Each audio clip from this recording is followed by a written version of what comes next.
ಆ, ನಮಸ್ತೆ ಬಂಧುಗಳೇ.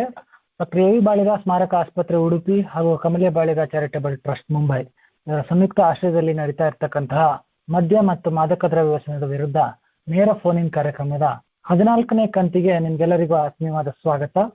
ಈ ಕಾರ್ಯಕ್ರಮ ವಾರಕ್ಕೊಮ್ಮೆ ನೇರ ಫೋನ್ ಇನ್ ಕಾರ್ಯಕ್ರಮ. ಇದು ಪ್ರತಿ ಗುರುವಾರ ಸಂಜೆ 7 ಗಂಟೆಯಿಂದ 8 ಗಂಟೆವರೆಗೆ ನಡೆಯುತ್ತೆ. ಈ ಕಾರ್ಯಕ್ರಮದಲ್ಲಿ ನಮ್ಮ ಸಂಪನ್ಮೂಲ ವ್ಯಕ್ತಿಗಳು, ನಮ್ಮ ಆಸ್ಪತ್ರೆಯ ತಜ್ಞ ವೈದ್ಯರು ಹಾಗೆ ನಮ್ಮ ಕೌನ್ಸಿಲರ್ಗಳು ನಿಮ್ಮ ಈ ಕಾರ್ಯಕ್ರಮದಲ್ಲಿ ಲಭ್ಯವಿರ್ತಾರೆ. ಮೊದಲಿಗೆ ನಮ್ಮ ಇಂದಿನ ಸಂಪನ್ಮೂಲ ವ್ಯಕ್ತಿಗಳು ಸ್ವಲ್ಪ ಸಮಯ ಮದ್ಯ ಮತ್ತು ಮಾದಕ ದ್ರವ್ಯ ವ್ಯಸನಕ್ಕೆ ಸಂಬಂಧಪಟ್ಟಂತ ವಿಚಾರಗಳ ಬಗ್ಗೆ ನಿಮಗೆ ತಿಳುವಳಿಕೆಯನ್ನು ನೀಡ್ತಾರೆ. ನಂತರದಲ್ಲಿ ನಿಮ್ಮ ಪ್ರಶ್ನೆಯನ್ನು ಮುಂದಿಡಲು ಹಾಗೆ ನಿಮ್ಮ ಸಮಸ್ಯೆಗಳೇನಾದ್ರೂ ಹಂಚಿಕೊಳ್ಳಲು ಅಥವಾ ನಿಮ್ಮ ಅನುಭವಗಳನ್ನ ಹಂಚಿಕೊಳ್ಳಲು ಮುಕ್ತ ಸಂವಾದಕ್ಕೆ ಸಹ ಅವಕಾಶವಿರ್ತದೆ. ಆದ್ರಿಂದ ನಿಮ್ಮಲ್ಲಿ ಕೆಲವು ವಿನಂತಿಗಳಿದೆ. ಮುಖ್ಯವಾಗಿ ಸಂಪನ್ಮೂಲ ವ್ಯಕ್ತಿಗಳ ಮಾತು ಮುಗಿದು ಮುಕ್ತ ಸಂವಾದದ ಸಮಯ ಬರುವವರೆಗೂ ಎಲ್ಲರೂ ಶಾಂತಚಿತ್ತರಾಗಿ ಆಲಿಸಬೇಕು. ಮುಕ್ತ ಸಂವಾದದ ಸಮಯದಲ್ಲಿ ನಿಮಗೆ ಪ್ರಶ್ನೆಗಳನ್ನ ಕೇಳೋದಕ್ಕೆ ಅವಕಾಶ ಇರುತ್ತೆ. ಆಗ ನೀವು ನಿಮ್ಮ ಮಾತು ಕೇಳಿಸ್ತಿಲ್ಲ ಅಂತದಲ್ಲಿ ಸ್ಟಾರ್ ಮತ್ತೆ 6 ಒತ್ತುವುದರ ಮೂಲಕ ತಮ್ಮನ್ನು ತಾವು ಅನ್ಮ್ಯೂಟ್ ಮಾಡ್ಕೊಂಡು ನಿಮ್ಮ ಪ್ರಶ್ನೆ ಕೇಳಬೇಕು. ನಿಮ್ಮ ಸರದಿ ಮುಗಿದ ತಕ್ಷಣ ಮತ್ತೆ *6 ಒತ್ತಿದ್ರೆ ನೀವು ಮ್ಯೂಟ್ ಆಗ್ತೀರಾ. ಆದ್ರಿಂದ ದಯವಿಟ್ಟು ಯಾರು ಸಂಪನ್ಮೂಲ ವ್ಯಕ್ತಿಗಳು ಮಾತಾಡುತ್ತಾ ಇರ್ತಕ್ಕಂಥ ಸಮಯದಲ್ಲಿ ನೀವು ಅನ್ಮ್ಯೂಟ್ ಮಾಡೋದಾಗ್ಲಿ ಈ ತರ ಮಾಡಬಾರ್ದು. ಯಾಕಂದ್ರೆ ಅವರು ಸಂಪೂರ್ಣ ಮಾತು ಮುಗಿಯೋವರೆಗೂ ಕಾದು ನಂತರದಲ್ಲಿ ಪ್ರಶ್ನೆ ಕೇಳಬೇಕು. ಹಾಗೆ ನೀವು ಪ್ರಶ್ನೆ ಯಾರಾದ್ರೊಬ್ರು ಪ್ರಶ್ನೆ ಕೇಳ್ತಾ ಇದ್ರೆ ಮಧ್ಯದಲ್ಲಿ ಮಾತನಾಡಿ ಗದ್ದಲ ಉಂಟು ಮಾಡಬೇಡಿ. ಜೊತೆಗೆ ಆದಷ್ಟು ಪ್ರಶಾಂತವಾದ ಪರಿಸರದಲ್ಲಿ ನೀವು ಕೂತ್ಕೊಂಡು ಕರೆಯನ್ನು ಸ್ವೀಕರಿಸೋದ್ರಿಂದ ಈ ಹಿಂದಿನ ಗದ್ದಲಗಳು ನಮ್ಗೆ ಇದರಲ್ಲಿ ಕರೆಯಲ್ಲಿ ಕೇಳಿಸೋದಿಲ್ಲ. ಆದಷ್ಟು ಪ್ರಶಾಂತ ಪರಿಸರದಲ್ಲಿ ಕೂತ್ಕೊಂಡು ಕರೆಯನ್ನು ಸ್ವೀಕರಿಸಿ ಅಂತ ಕೇಳ್ತಾ ಇದ್ದೇನೆ. ಹಾಗೆ ನೀವು ಪ್ರಶ್ನೆಯನ್ನ ಕೇಳಬೇಕಾಗಿರ್ತಕ್ಕಂಥ ಸಮಯದಲ್ಲಿ ನಿಮ್ಮ ಹೆಸರು ಅಥವಾ ನಿಮ್ಮ ಯಾವುದೇ ಗುರುತನ್ನು ಸಹ ನೀಡುವ ಯಾವುದೇ ಅವಶ್ಯಕತೆ ಇಲ್ಲ. ನಿಮ್ಮ ಗೌಪ್ಯತೆಯನ್ನು ನೀವು ಕಾಪಾಡ್ಕೊಳ್ಬಹುದು. ಹಾಗೆ ನಾವು ಸಹ ನೀವು ಯಾವ ವಿಚಾರಗಳನ್ನು ಸಂಗ್ರಹಿಸೋದಿಲ್ಲ.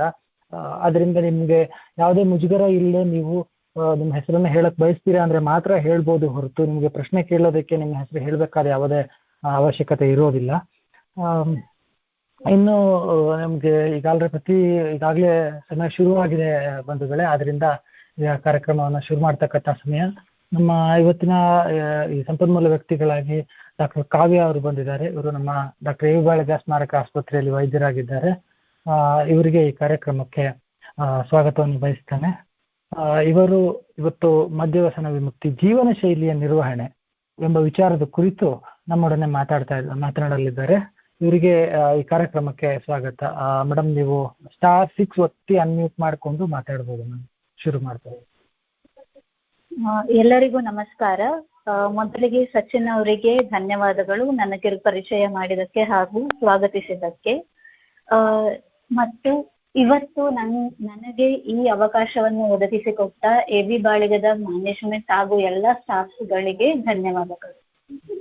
ಈ ಮದ್ಯ ವ್ಯಸನ ವಿಮುಕ್ತಿಯ ಇಂದಿನ 14ನೇ ಸಂಚಿಕೆಯಲ್ಲಿ ನಾವು ಇವತ್ತು ತಿಳಿದುಕೊಳ್ಳಬೇಕಾದದ್ದು ಜೀವನ ಶೈಲಿ ನಿರ್ವಹಣೆ, ಅಂದ್ರೆ ಲೈಫ್ ಸ್ಟೈಲ್ ಮ್ಯಾನೇಜ್ಮೆಂಟ್ ಅಂತ. ಈಗಾಗಲೇ 13 ಸಂಚಿಕೆ ಆಗಿರುತ್ತದೆ. ಅದರಲ್ಲಿ ಮದ್ಯ ವ್ಯಸನದ ಬೇರೆ ಬೇರೆ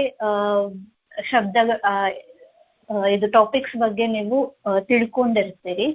ಬಟ್ ಈಗ ನೀವು ಹಾಸ್ಪಿಟಲ್ ಅಲ್ಲಿ ಇರುವುದಕ್ಕೂ ಮನೆಯಲ್ಲಿರುವುದಕ್ಕೂ ವ್ಯತ್ಯಾಸ ಇರ್ತದೆ.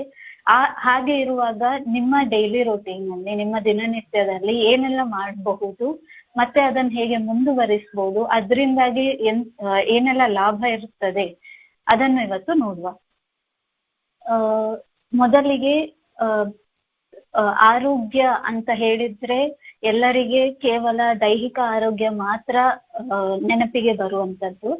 ಆದ್ರೆ ಹಾಗೆ ಅಲ್ಲ, ಮಾನಸಿಕ ಸ್ವಸ್ಥತೆಯೂ ಕೂಡ ಆರೋಗ್ಯದ ಒಂದು ಅಂಶವೇ ಆಗಿರ್ತದೆ. ಹಾಗಾಗಿ ಈ ಮದ್ಯ ವ್ಯಸನದಿಂದ ಹೊರಗೆ ಬರುವಂತದ್ದು 1-2 ದಿನಗಳಲ್ಲಿ ಆಗುವಂತ ಕೆಲಸ ಅಲ್ಲ. ಈಗ ನೀವು ಆಸ್ಪತ್ರೆಯಲ್ಲಿ ಅಡ್ಮಿಟ್ ಆಗಿ ಮದ್ದು ಮಾಡೋದು ಒಂದು ಭಾಗ ಆಗಿದ್ರೆ, ಅಲ್ಲಿಂದ ಹೊರಗೆ ಬಂದ ನಂತರ ನೀವು ನಿಮ್ಮ ಜೀವನವನ್ನು ಹೇಗೆ ನಿಭಾಯಿಸ್ತೀರಿ ಎಂಬುದು ತುಂಬಾ ಮುಖ್ಯ ಆಗಿರ್ತದೆ. ದೀರ್ಘಕಾಲದಲ್ಲಿ, ಲಾಂಗ್ ಟರ್ಮ್ ಅಲ್ಲಿ ಇದರಿಂದ ವಿಮುಕ್ತಿ ಪಡೆಯಲು ಕೆಲವು ಅಂಶಗಳನ್ನು ನಿಮ್ಮ ದಿನನಿತ್ಯ ಜೀವನದಲ್ಲಿ ಅಳವಡಿಸಿಕೊಳ್ಳಬೇಕಾಗುತ್ತದೆ. ನಾವೀಗ ಒಂದೊಂದು ಟಾಪಿಕ್ ಆಗಿ ಇದನ್ನು ಡಿಸ್ಕಸ್ ಮಾಡುವ ಇವತ್ತು. ಮೊದಲಿಗೆ ಆರೋಗ್ಯ ಮತ್ತು ಪೋಷಣೆ ಅಂದ್ರೆ ಫುಡ್ ಅಂಡ್ ನ್ಯೂಟ್ರಿಷನ್. ಈಗ ನೀವು ತುಂಬಾ ವರ್ಷದಿಂದ ಮದ್ಯ ಸೇವನೆ ಮಾಡೋದ್ರಿಂದ ನರದೌರ್ಬಲ್ಯ,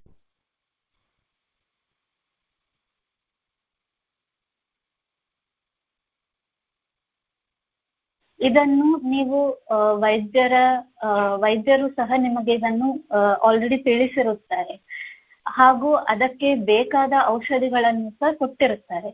ಆದ್ರೆ ನೀವು ಮನೆಗೆ ಬಂದ ನಂತರ ಹಲವರಲ್ಲಿ ಕಾಡುವಂತ ಪ್ರಶ್ನೆ ಅಂತ ಹೇಳಿದ್ರೆ, ಸುಮಾರು ವಸ್ತುಗಳಿರ್ತದೆ ನೀವು ಡೈಲಿ ನಿಮ್ಮ ಆಹಾರದಲ್ಲಿ ಉಪಯೋಗಿಸುವಂತ ವಸ್ತುಗಳನ್ನು. ಹಾಗೆ ಇರುವಾಗ ಇದನ್ನು ನಾನು ತಿನ್ಬೋದಾ, ಈ ತರಕಾರಿ ತಿನ್ಬೋದಾ, ಅಥವಾ ಮೀನು ಮಾಂಸ ತಿನ್ಬೋದಾ ಅಂತ ಹೇಳಿ ತುಂಬಾ ಸಂಶಯಗಳಿರ್ತದೆ. ಹೀಗೆ ನಿಮಗೆ ಮದ್ಯವನ್ನು ಬಿಟ್ಟು ಬೇರೆ ಯಾವ ಸಮಸ್ಯೆಗಳು ಅಂದರೆ ದೈಹಿಕವಾಗಿ ಸಕ್ಕರೆ ಕಾಯಿಲೆ ಇರ್ಬೋದು, ಅಥವಾ ಕೊಲೆಸ್ಟ್ರಾಲ್ ಇರ್ಬೋದು, ಒಬೆಸಿಟಿ ಇರ್ಬೋದು, ಕಾಯಿಲೆಗಳು ಇಲ್ಲದಿದ್ದರೆ ಎಲ್ಲಾ ರೀತಿಯಾದ ಆಹಾರಗಳನ್ನು ಸೇವಿಸಬಹುದು. ಇದಕ್ಕೆ ಯಾವುದೇ ರೀತಿಯ ಷರತ್ತುಗಳಿಲ್ಲ, ಇದನ್ನು ಸೇವಿಸಬಾರ್ದು, ಇದನ್ನು ಮಾತ್ರ ಸೇವಿಸಬೇಕು, ಹಾಗೆಲ್ಲ ಎಂತ ಇಲ್ಲ.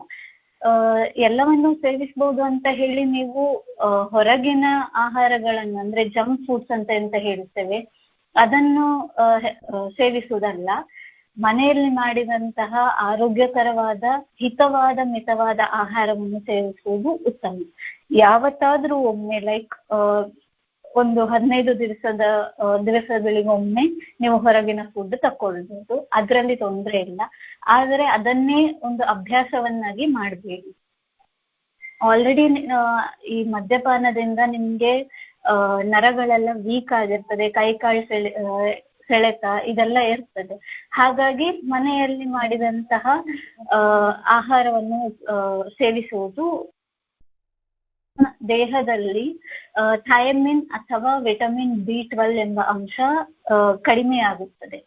ಸೊ ಇದರಿಂದಾಗಿ ನಿಮ್ಗೆ ಇಲ್ಲಿ ಆಸ್ಪತ್ರೆಯಲ್ಲಿ ನಿಮ್ಗೆ ಸಪ್ಲಿಮೆಂಟ್ಸ್ ಕೊಡ್ತಿರ್ತಾರೆ, ಮತ್ತೆ ಗ್ಲೂಕೋಸ್ ಹಾಕಿ ಅದ್ರಲ್ಲಿ ನಿಮ್ಗೆ ಇಂಜೆಕ್ಷನ್ ಥ್ರೂ ಕೊಡ್ತಾರೆ.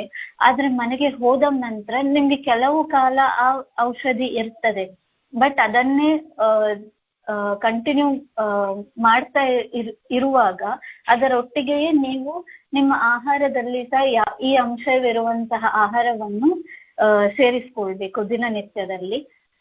ಈಗ ಮೀನು ಮಾಂಸ ತಿನ್ನುವವರು, ಮೀನಿನಲ್ಲಿ ಹೆಚ್ಚು ಇರ್ತದೆ ವಿಟಮಿನ್ ಇ ಅನ್ನೋದು, ಸೊ ಅದನ್ನು ತೆಕೊಳ್ಬಹುದು. ಅಥವಾ ಡೈರಿ ಉತ್ಪನ್ನಗಳು, ಹಾಲು, ಮತ್ತೆ ಪನ್ನೀರು, ಮೊಸರು ಇಂಥದ್ದು, ಮತ್ತೆ ಡ್ರೈ ಫ್ರೂಟ್ಸ್ ತಿನ್ಬಹುದು, ಹಾಗೂ ಸೋಯಾ ಬೀನ್ಸ್ ತಿನ್ಬಹುದು. ಸೋಯಾದಲ್ಲಿ ಹೆಚ್ಚಿನ ಅಂಶ ಪ್ರೋಟೀನ್ ಜಾಸ್ತಿ ಇರ್ತದೆ, ಅದು ನಿಮ್ಮ ಮಾಂಸಖಂಡಗಳಿಗೆ ಬಲವನ್ನು ಕೊಡ್ತದೆ. ನಂತರ ದನದ ಹಾಲು ಕುಡಿಯೋದ್ರಿಂದ ನಿಮ್ಗೆ ಕ್ಯಾಲ್ಸಿಯಂ ಸಿಗ್ತದೆ. ಮತ್ತೆ ಮೊಟ್ಟೆ ತಿನ್ನುವವರು ಮೊಟ್ಟೆ ಸಹ ತಿನ್ಬಹುದು. ಇಂಥ ಆರೋಗ್ಯಕರ ಆಹಾರವನ್ನು ಸೇವಿಸಬೇಕು. ಬೇರೆ ದೈಹಿಕ ಅನಾರೋಗ್ಯ ಇದ್ದಲ್ಲಿ ಅದಕ್ಕೆ ಸರಿಯಾದ ಆಹಾರ ಸೇವನೆ ಮಾಡುವುದು, ಫಸ್ಟಿಗೆ ನಿಮ್ಮ ವೈದ್ಯರ ಬಳಿ ಇದರ ಬಗ್ಗೆ ತಿಳಿಸುವುದು, ನಂತರ ಅದಕ್ಕೆ ಡಯಟ್ ಚಾರ್ಟ್ ಅಂತ ಹೇಳಿ ಕೊಡ್ತಾರೆ. ಆ ಡಯಟ್ ಚಾರ್ಟಿನ ಪ್ರಕಾರ ಎಂತ ತಿನ್ಬೇಕು, ಎಂತ ತಿನ್ಬಾರ್ದು ಅದೆಲ್ಲ ಇರ್ತದೆ ಆ ಡಯಟ್ ಚಾರ್ಟ್ ಅಲ್ಲಿ. ಅದರ ಪ್ರಕಾರವೇ ಮಾಡುವಂಥದ್ದು. ನೆಕ್ಸ್ಟ್ ಪಾಯಿಂಟ್ ಬರುವಂಥದ್ದು ಯೋಗ ಮತ್ತು ವ್ಯಾಯಾಮ. ಈಗ ಮನಸ್ಸು ಎಷ್ಟು ಚಂಚಲ ಹೇಳಿದ್ರೆ ವರ್ಣನೆ ಮಾಡುವಾಗ ಮನಸ್ಸನ್ನು ಮಂಗನ ಹಾಗೆ ಅಂತ ಹೇಳ್ತಾರೆ. ಅಂದ್ರೆ ಮಂಗ ಒಂದು ಮರದಿಂದ ಒಂದು ಮರ ಹೋಗ್ತಾ ಇರ್ತದೆ, ಹಾಗೆ ಮನಸ್ಸು ಸಹ ಒಂದ್ರಿಂದ ನಂಗೆ ಇದು ಬೇಕು ಅದು ಬೇಕು ಅಂತ ತುಂಬಾ ಚಂಚಲ ಇರ್ತದೆ. ಆ ರೀತಿ ಚಂಚಲ ಇರುವ ಮನಸ್ಸನ್ನು ನೀವು ಹೇಗೆ ಹತೋಟಿಯಲ್ಲಿ ಇಟ್ಕೊಳ್ಬೇಕು. ಯಾಕೆ ಹೇಳಿದ್ರೆ ನೀವು ಆಸ್ಪತ್ರೆಯಲ್ಲಿದ್ದಾಗ ನಿಮ್ಗೆ ಯಾವುದೇ ರೀತಿಯ ವಸ್ತುಗಳು ಸಿಗುವುದಿಲ್ಲ, ಹಾಗಾಗಿ ನೀವು ಅದಕ್ಕೆ ಬಲಿಯಾಗುವುದು ಸಹ ಇಲ್ಲ. ಆದ್ರೆ ಮನೆಗೆ ಹೋದ ನಂತರ ಅದು ಒಂಥರ ನಿಮ್ಗೆ ಬಿಟ್ಟ ಹಾಗೆ, ಫ್ರೀಯಾಗಿ ಬಿಟ್ಟ ಹಾಗೆ. ಸೊ ನೀವು ಅದನ್ನು ಹೇಗೆ ಮ್ಯಾನೇಜ್ ಮಾಡ್ತೀರಿ, ಅದನ್ನು ಹೇಗೆ ನಿಭಾಯಿಸ್ತೀರಿ ಅನ್ನೋದು ತುಂಬಾ ಮುಖ್ಯ. ಹಾಗಾಗಿ ನೀವೊಮ್ಮೆ ಹೊರಗೆ ಬಂದ ಕೂಡಲೇ ಎಲ್ಲವೂ ಬೇಕು ಅಂತ ಅನ್ನಿಸ್ತದೆ.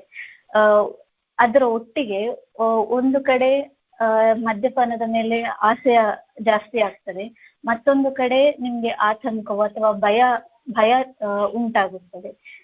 ಇದನ್ನು ತಡೆಗಟ್ಟಲು ಮತ್ತು ನಿಮ್ಮ ಮನಸ್ಸನ್ನು ನಿಯಂತ್ರಿಸಲು ಯೋಗ ಮತ್ತು ವ್ಯಾಯಾಮ ಬಹಳ ಉಪಯೋಗವಾಗುತ್ತದೆ. ವ್ಯಾಯಾಮ ಅಂದ ಕೂಡಲೇ ನೀವು ಜಿಮ್ಮಿಗೆ ಹೋಗ್ಬೇಕು ಅಥವಾ ಈ ಯೂಟ್ಯೂಬ್ ಅಲ್ಲಿ ವಿಡಿಯೋಸ್ ನೋಡಿ ಹಾಗೆ ಮಾಡ್ಬೇಕು, ವೆಯ್ಟ್ ಲಿಫ್ಟ್ ಮಾಡ್ಬೇಕು ಅಂತ ಅರ್ಥ ಅಲ್ಲ. ದಿನನಿತ್ಯದಲ್ಲಿ ನೀವು ವಾಕಿಂಗ್ ಅಥವಾ ಜಾಗಿಂಗ್ ಕನಿಷ್ಠ ಒಂದು 20 ನಿಮಿಷ ಆದ್ರೂ ಮಾಡಿ. ನಿಮ್ಗೆ ಅದುವೇ ಒಂದು ವ್ಯಾಯಾಮದ ಹಾಗೆ ಹೋಗ್ತಾ ಹೋಗ್ತಾ ಅಭ್ಯಾಸ ಆಗ್ತದೆ. ಇದರಿಂದ ನಿಮ್ಮಲ್ಲಿ ಆ ಒಂದು ಜಡತ್ವ ಅಥವಾ ಸೋಮಾರಿತನ ಹೋಗಿ ನಿಮ್ಮಲ್ಲಿ ಉಮೇದು ಮತ್ತೆ ಉಲ್ಲಾಸದಿಂದ ದಿನವನ್ನು ಕಳೆಯಬಹುದು. ಆ ದಿನ ಹೇಗೆ ಸ್ಟಾರ್ಟ್ ಆಗ್ತದೆ, ಅದರಿಂದ ನಿಮ್ಮ ಇಡೀ ದಿನ ಒಳ್ಳೆದಿರ್ತದ ಇಲ್ವಾ ಎಂಬುದು ನಿಮ್ಗೆ ಗೊತ್ತಾಗ್ತದೆ. ಹಾಗಾಗಿ ಪ್ರತಿದಿನ ಬೆಳಿಗ್ಗೆ ನೀವು ಎಕ್ಸರ್ಸೈಸ್ ಮಾಡೋದು ತುಂಬಾ ಒಳ್ಳೇದು. ಅಕಸ್ಮಾತ್ ನಿಮ್ಗೆ 20 ಮಿನಿಟ್ಸ್ ಸಹ ಆಗದಿದ್ರೆ ಅಟ್ಲೀಸ್ಟ್ ಒಂದು 10 ಮಿನಿಟ್ಸ್ ಆದ್ರೂ 10 ನಿಮಿಷ ಆದ್ರೂ ಆಚೆ ಈಚೆ ಓಡಾಡಿ ಬನ್ನಿ, ಹೊರಗೆ ಹೋಗಿ ವಾಕ್ ಮಾಡಿ. ನಿಮ್ಮೊಟ್ಟಿಗೆ ಯಾರಾದ್ರೂ ಇದ್ರೆ ಅವರನ್ನು ಸಹ ಕರ್ಕೊಂಡು ಹೋಗಿ. ಬೆಳಗ್ಗಿನ ವಾತಾವರಣ ತುಂಬಾ ಪ್ರಶಾಂತವಾಗಿರುತ್ತದೆ. ನಿಮ್ಗೆ ಯಾವುದೇ ರೀತಿಯ ಗೊಂದಲಗಳು ಅಥವಾ ಶಬ್ದಗಳು, ಗಾಡಿಗಳು ಯಾವುದೂ ಇರುವುದಿಲ್ಲ. ನಿಮ್ಗೆ ಆ ಫ್ರೆಶ್ ಏರ್ ಸಹ ಸಿಗ್ತದೆ. ನಿಮ್ಮ ಶ್ವಾಸಕೋಶಕ್ಕೆ ಸಹ ಅದು ತುಂಬಾ ಒಳ್ಳೆಯದು. ಹಾಗಾಗಿ ಬೆಳಿಗ್ಗೆ ಟೈಮ್ ಅನ್ನು ಪ್ರಿಫರ್ ಮಾಡಿ ಯೂಶಲಿ. ಮತ್ತೆ ಯೋಗದಲ್ಲಿ ಆಸಕ್ತಿ ಉಳ್ಳವರು ಯಾವತ್ತೂ ಅಷ್ಟೇ ನೀವಾಗಿಯೇ ಯೋಗವನ್ನು ಸ್ವತಃ ಮಾಡ್ಲಿಕ್ಕೆ ಹೋಗಬೇಡಿ. ಯಾವತ್ತು ಸರ್ಟಿಫೈಡ್ ಯೋಗ ಇನ್ಸ್ಟ್ರಕ್ಟರ್ ಬಳಿಯೇ ಯೋಗ ಅಭ್ಯಾಸವನ್ನು ಮಾಡಬೇಕು. ಇದು ಬೇರೆ ಫ್ರೀ ಹ್ಯಾಂಡ್ ಆಗಿ ಮಾಡುದು ಹಾಗೆಲ್ಲ ಎಂತ ಸಹ ಮಾಡ್ಲಿಕ್ಕೆ ಹೋಗ್ಬೇಡಿ. ಮತ್ತೆ ನಿಮ್ಗೆ ಯೋಗ ಮಾಡ್ಲಿಕ್ಕೆ ಹೋಗಿ ನೀವಾಗಿಯೇ ಎಂತದೋ ಒಂದು ಮಾಡಿಕೊಂಡು ಕೈ ಟ್ವಿಸ್ಟ್ ಆಯ್ತು, ಕಾಲು ಟ್ವಿಸ್ಟ್ ಆಯ್ತು ಅನ್ನೋ ಒಂದು ಪುನಃ ಮತ್ತೊಂದು ತೊಂದರೆಗೆ ಒಳಗಾಗಬಾರ್ದು. ಹಾಗಾಗಿ ಹೇಳ್ತಿರೋದು, ಅಕಸ್ಮಾತ್ ಮೊದ್ಲಿಗೆಯೇ 2 ವರ್ಷ, ಕನಿಷ್ಠ 2 ವರ್ಷ ನೀವು ಯಾರಾದ್ರೂ ಅಂಡರ್ ಟ್ರೈನಿಂಗ್ ತಕೊಂಡಿದ್ರೆ ಆಗ ನೀವು ಮನೆಯಲ್ಲಿ ಕೂತು ಯೋಗವನ್ನು ಮಾಡಬಹುದು, ತೊಂದರೆ ಇಲ್ಲ. ಈ ಯೋಗದಲ್ಲಿ ಪ್ರಾಣಾಯಾಮ ಎಂಬುವ ಒಂದು ಮುಖ್ಯವಾದ ಅಂಶ ನಿಮ್ಮ ಮನಸ್ಸನ್ನು ಕಂಟ್ರೋಲಿಗೆ ತರ್ತದೆ. ಅದು ನೆಕ್ಸ್ಟ್ ನಾವು ರಿಲ್ಯಾಕ್ಸಿಂಗ್ ಟೆಕ್ನಿಕ್ಸ್ ಅಂತ ಹೇಳಿ ನೋಡುವ ಮತ್ತೊಂದು ಪಾಯಿಂಟ್ ಅಲ್ಲಿ. ಈಗ ಯೋಗ ಮಾಡುದಾದ್ರೆ ಅಥವಾ ಎಕ್ಸಸೈಸ್ ಮಾಡುದಾದ್ರೆ ಹೇಗೆ ಮಾಡ್ಬೇಕು, ಮತ್ತೆ ಅದರ ಮೊದಲಿಂದದ್ದು ನಾವು ತಕೊಂಡಿರ್ಬೇಕಾ ಅಂತ ಹೇಳಿ ನಿಮ್ಗೆ ಸುಮಾರು ಸಂಶಯ ಇರ್ತದೆ. ಯಾವತ್ತೂ ಅಷ್ಟೇ ವ್ಯಾಯಾಮ ಮಾಡುವ 1 ಗಂಟೆ ಮೊದಲು ಎಂತಾದ್ರೂ ತಿನ್ನಿ, ಬಟ್ ಅದಕ್ಕಿಂತ ಕಡಿಮೆ ಟೈಮ್ ಅನ್ನು ತಗೊಳ್ಬೇಡಿ. ಯಾಕೆ ಹೇಳಿದ್ರೆ ನಿಮ್ಮ ಆ ಜೀರ್ಣ ಶಕ್ತಿ ನೀವೆಂತ ತಕೊಳ್ತೀರಿ ಅದರ ಮೇಲೆ ಡಿಪೆಂಡ್ ಆಗಿರ್ತದೆ. ಬೆಳಿಗ್ಗೆ ನಿಮ್ಗೆ ಡ್ರೈ ಫ್ರೂಟ್ಸ್ ರಾತ್ರಿ ನೆನೆ ಹಾಕಿ, ಅದು ಬಾದಾಮ್ ಆಗಿರ್ಬೋದು ಅಥವಾ ಒಣ ದ್ರಾಕ್ಷಿ ಆಗಿರ್ಬೋದು, ಸ್ಟಾರ್ಟಿಂಗ್ ಅಲ್ಲಿ ಖಾಲಿ 10 ಮಾತ್ರ ನೆನೆ ಹಾಕಿ ನಂತರ ಬೆಳಿಗ್ಗೆ ಬಾದಾಮ್ ಆದ್ರೆ ಅದರ ಸಿಪ್ಪೆ ತೆಗೆದು ನಂತರ ಸೇವಿಸಿ. ಒಣ ದ್ರಾಕ್ಷಿ ಆದ್ರೆ ಅದನ್ನು ತೊಳೆದು ಮತ್ತೆ ಆ ದ್ರಾಕ್ಷಿಯನ್ನು ಸೇವಿಸಿ ನೀರು ಕುಡಿಯಿರಿ. ಇದಾಗಿ ಒಂದು 45 ಮಿನಿಟ್ಸ್ ಅಥವಾ 1 ಗಂಟೆ ನಂತರ ವಾಕಿಂಗ್ ಅಥವಾ ಜಾಗಿಂಗ್ ಮಾಡಬಹುದು. ಮತ್ತೆ ಯೋಗ ಮಾಡೋದಾದ್ರೆ ಯೋಗದ 3 ಗಂಟೆಯ ಹಿಂದೆ ನೀರು ಸಹ ಸೇವಿಸ್ಲಿಕ್ಕಿಲ್ಲ, ಎಂತ ಆಹಾರ ಸಹ ಸೇವಿಸ್ಲಿಕ್ಕಿಲ್ಲ. ಬೆಳಿಗ್ಗೆ ಮಾಡುವವರಿಗೆ ಇದು ಅಷ್ಟು ದೊಡ್ಡ ಪ್ರಾಬ್ಲಮ್ ಆಗಿ ಕಾಣುದಿಲ್ಲ. ಬಟ್ ಸಂಜೆ ಮಾಡುವವರಿಗೆ, ಮಧ್ಯಾಹ್ನ ಕೆಲವರು 2 ಗಂಟೆಗೆ ಊಟ ಮಾಡ್ತಾರೆ, 2:15ಗೆ ಊಟ ಮಾಡ್ತಾರೆ. ಒಬ್ಬೊಬ್ಬರದ್ದು ಒಂದೊಂದು ತರ ಇರ್ತದೆ ಊಟ ಮಾಡುವ ಟೈಮ್. ಅದಕ್ಕೆ ತಕ್ಕ ಹಾಗೆ ಈಗ ನೀವು 2 ಗಂಟೆಗೆ ಊಟ ಮಾಡಿದ್ರೆ 3 ಗಂಟೆಯ ಕಾಲ ವಿಶ್ರಾಮ ಕೊಡಿ. 3 ಗಂಟೆಯ ನಂತರ ಬೇಕಿದ್ರೆ ಯೋಗ ಅಭ್ಯಾಸ ಮಾಡ್ಲಿಕ್ಕೆ ಶುರು ಮಾಡಬಹುದು. ಇದನ್ನು ನೋಡಿಕೊಂಡು ನೀವು ಮಾಡಿ. ಯಾಕೆ ಹೇಳಿದ್ರೆ ಯೋಗ ಎಂಬುದು ನಿಮ್ಮ ಮನಸ್ಸಿಗೆ ಹಾಗೂ ನಿಮ್ಮ ದೇಹಕ್ಕೆ ಎರಡಕ್ಕೂ ಕನೆಕ್ಷನ್ ಮಾಡುವಂಥದ್ದು. ಹಾಗೆ ಇರುವಾಗ ನೀವು ಭರ್ತಿ ಹೊಟ್ಟೆಯಲ್ಲಿ ಚಂದ ಮಾಡಿ ಊಟ ಮಾಡಿ ತಿಂದು ಮತ್ತೆ ಯೋಗ ಮಾಡಿದ್ರೆ ನಿಮ್ಗೆ ಆ ಕಾನ್ಸಂಟ್ರೇಷನ್ ಬರೋದಿಲ್ಲ, ನಿದ್ರೆ ಮಾತ್ರ ಬರ್ತದೆ. ಹಾಗಾಗಿ ಹೇಳಿದ್ದು. ನಂತರ ನೀವು ಒಂದೊಂದು ಯೋಗ ಪೋಸ್ ಮಾಡುವಾಗ ನಿಮ್ಮ ಅಂಗಾಂಗಗಳ ಚಲನೆ ಮತ್ತು ನಿಮ್ಮ ಹೊಟ್ಟೆಗೆ ಸಂಬಂಧಿಸಿದಂತಹ ಭಾಗವನ್ನು ತಿರುಗಿಸುವುದು ಅದೆಲ್ಲ ಇರ್ತದೆ. ಹಾಗಾಗಿ ಹೊಟ್ಟೆ ತುಂಬಾ ಊಟ ಮಾಡಿ ಕೂಡಲೇ ಯೋಗ ಮಾಡುದು ಅಡ್ವೈಸ್ ಅಲ್ಲ. ನಂತರ ಬರುವಂತದ್ದು ಜರ್ನಲಿಂಗ್ ಅಥವಾ ಸ್ಕ್ರಿಪ್ಟಿಂಗ್, ಅಂದ್ರೆ ಬರೆಯುವಂತ ಅಭ್ಯಾಸ. ಯಾರಿಗೆಲ್ಲ ಬರೆಯುವಂತ ಅಭ್ಯಾಸ ಉಂಟು ಇದನ್ನು ಖಂಡಿತ ಮಾಡಿ. ಇದು ನಿಮ್ಗೆ ತುಂಬಾ ಉಪಯೋಗ ಆಗ್ತದೆ. ನಿಮ್ಮಲ್ಲಿ ಒಂದು ಪಾಸಿಟಿವ್ ಎನರ್ಜಿ ತರ್ತದೆ ಇದು. ಜರ್ನಲಿಂಗ್ ಅಥವಾ ಸ್ಕ್ರಿಪ್ಟಿಂಗ್ ಯಾವಾಗ ಮಾಡಬಹುದು? ಬೆಳಿಗ್ಗೆ ಎದ್ದ ಕೂಡಲೇ ಮಾಡಿ, ಮತ್ತೆ ರಾತ್ರಿ ಮಲಗುವ ಮೊದಲು ಮಾಡಿ. ಬೆಳಿಗ್ಗೆ ಎದ್ದ ಕೂಡಲೇ ಎಂತ ಬರೀಬೇಕು, ಎಂತ ಜರ್ನಲಿಂಗ್ ಮಾಡಬೇಕು? ಫಸ್ಟಿಗೆ ದಿನದ ಆರಂಭದಲ್ಲಿ ಆ ದಿನ ನಿಮ್ಗೆ ಎಂತ ಧ್ಯೇಯ ಉಂಟು, ಎಂತೆಲ್ಲ ಮಾಡ್ಲಿಕ್ಕೆ ಉಂಟು ಅದನ್ನು ಬರೀರಿ. ಇದು ಸೆಟ್ಟಿಂಗ್ ಗೋಲ್ಸ್ ಅಂತ ಹೇಳ್ತಾರೆ. ಆ ದಿನದಲ್ಲಿ ನೀವ್ ಎಂತೆಲ್ಲ ಕೆಲಸ ಮಾಡಿ ಮುಗಿಸ್ಬೇಕು ಅಂತ ಎಣಿಸ್ತಿರೋ ಅದನ್ನು ಪಾಯಿಂಟ್ ವೈಸ್ ಆಗಿ ಬರೆಯಿರಿ. ನಿಮ್ಗೆ ಜರ್ನಲಿಂಗ್ ಅಥವಾ ಸ್ಕ್ರಿಪ್ಟಿಂಗ್ ಹೊಸದಾಗಿದ್ರೆ ಶುರುವಿಗೆ ಖಾಲಿ 3-4 ಪಾಯಿಂಟ್ಸ್ ಮಾತ್ರ ಮಾಡಿ. ನಿಮ್ಮಿಂದ ಯಾವ ಕೆಲಸ ಸುಲಭದಲ್ಲಿ ಆಗ್ತದೆ ಅದನ್ನು ಮಾತ್ರ ಮಾಡಿ. ಯಾಕೆ ಹೇಳಿದ್ರೆ ಶುರುವಿಗೆ ನೀವು ದೊಡ್ಡ ದೊಡ್ಡ ಗೋಲ್ಸ್ ಇಟ್ಕೊಂಡಿದ್ರೆ ಮತ್ತೆ ದಿನದ ಅಂತ್ಯದಲ್ಲಿ ನೀವು ಅದನ್ನು ನೋಡುವಾಗ, ಅನಲೈಸ್ ಮಾಡುವಾಗ ಅದನ್ನು ಪೂರೈಸದಿದ್ರೆ ನಿಮ್ಗೆ ಅದು ಒಂಥರ ಸೆಟ್ ಬ್ಯಾಕ್ ಆಗ್ತದೆ. ನಿಮ್ಗೆ ಅನ್ನಿಸ್ತದೆ ನಾನು ಇದನ್ನು ಮಾಡ್ಲಿಲ್ಲ, ಯಾಕೆ ಇಷ್ಟು ಸಹ ಕೆಪಾಸಿಟಿ ಇಲ್ವಾ ನನ್ನಲ್ಲಿ ಅಂತ ನೆಗೆಟಿವಿಟಿ ಬರ್ತದೆ. ಹಾಗೆ ಮಾಡ್ಲಿಕ್ಕೆ ಹೋಗ್ಬಿಡಿ. ಸಿಂಪಲ್ ಆಗಿರುವಂತದ್ದು 3-4 ಕೆಲಸಗಳನ್ನು ಮಾಡಿ. ಈಗ ಉದಾಹರಣೆಗೆ ಹೇಳುವುದಾದ್ರೆ, ನಾನಿವತ್ತು ಯಾರಿಗಾದ್ರೂ ಸಣ್ಣ ಪುಟ್ಟ ವಿಷಯದಲ್ಲಿ ಹೆಲ್ಪ್ ಮಾಡ್ತೇನೆ, ಅಥವಾ ಮನೆಯಲ್ಲಿರುವ ಫ್ಯಾಮಿಲಿ ಮೆಂಬರ್ಸ್ಗೇನೆ ಎಂಥದೋ ಒಂದು ಹೆಲ್ಪ್ ಮಾಡ್ತೇನೆ. ಹೆಂಡತಿಗೆ ಅಡಿಗೆ ಮನೆಯಲ್ಲಿ ನಾನು ಇದನ್ನು ಮಾಡಿಕೊಡ್ತೇನೆ, ಅಮ್ಮನಿಗೆ ಮಾತ್ರೆ ತಂದು ಕೊಡ್ತೇನೆ, ಅವರು ಸರಿಯಾಗಿ ತಕೊಂಡಿದ್ದಾರಾ ಇಲ್ವಾ ಅಂತ ವಿಚಾರಿಸ್ತೇನೆ. ಹೀಗೆ ಸಣ್ಣ ಸಣ್ಣ ವಿಷಯಗಳನ್ನು ಫಸ್ಟಿಗೆ ಮಾಡಿ. ನಂತರ ಇದನ್ನು ನೀವು ಮಾಡ್ತಾ ಬರುವ ಹಾಗೆ ಆ ದಿನದಲ್ಲಿ ಆ ದಿನ ಮಾಡಿದ್ದಲ್ಲಿ ಈ ವಿಷಯಗಳನ್ನು ನೀವು ಬರ್ದದ್ದನ್ನು ನಿಮಗೆ ಮುಂದೆ ಹೋಗಲು ಇದೊಂದು ದಾರಿಯಾಗಿರ್ತದೆ, ಧೈರ್ಯವನ್ನು ಕೊಡ್ತದೆ. ಪ್ರತಿದಿನ ಹಾಗೂ ಇದನ್ನು ಮಾಡ್ತಾ ಬಂದ ಹಾಗೆ ದಿನಾಂತ್ಯದಲ್ಲಿ ಅಥವಾ ಮಲಗುವ ಮೊದಲು ಇದನ್ನು ತೆಗೆದು ನೋಡಿ. ತೆಗೆದು ನೀವೆಷ್ಟು ಕೆಲಸ ಮಾಡಿದ್ದೀರಿ, ಅದರಲ್ಲಿ ಯಾವುದು ಆಗ್ಲಿಲ್ಲ, ಯಾಕೆ ಹಾಗೆ ಕಷ್ಟ ಆಯ್ತು, ಎಂತ ತಡೆ ಆಯ್ತು ಅದ್ರಲ್ಲಿ, ನಾನು ಇದ್ರಲ್ಲಿ ಎಂತಾದ್ರೂ ಇಂಪ್ರೂವ್ ಮಾಡಿಕೊಳ್ಬೇಕಾ, ಅಥವಾ ಇದನ್ನು ಮಾಡಲು ಬೇರೆ ಮಾರ್ಗ ಎಂತಾದ್ರೂ ಉಂಟಾ, ಹಾಗೆ ಅನಲೈಸ್ ಮಾಡಿ. ನಿಮ್ಮನ್ನು ನೀವು ಅನಲೈಸ್ ಮಾಡಿ.